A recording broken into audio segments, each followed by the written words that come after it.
Chapter 5 in our textbook discusses social reform during the Progressive Era, as well as its overall impact on America's modern welfare state. Immigrants who came to America in the late 1800s endured the worst of industrialization. Families were forced to live in dark, crowded tenements and were encouraged by social workers to adopt American customs. During this time, few programs and policies existed to protect both citizens and immigrants from disease, poverty, discrimination, disability, crime, and especially poor living conditions. Although the need for a reform movement was beckoning, political institutions seemed impervious to it. Political leaders didn't care much for implementing social programs or enforcing regulations.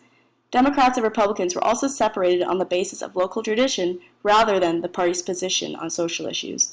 For a while, social reform seemed unlikely to occur.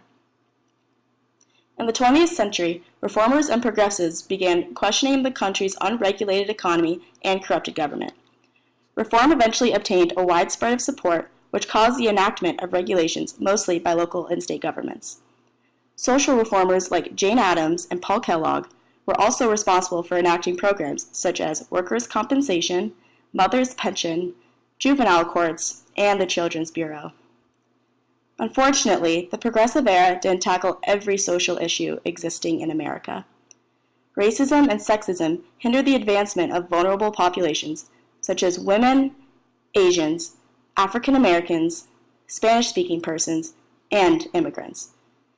Health insurance failed to be enacted in the 1930s, and medical care was far from ideal.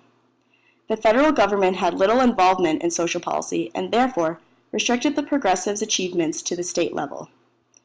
It behooves us to acknowledge both the achievements and failures of the Progressive Era in order to take bigger steps toward improving our modern welfare state. Thank you.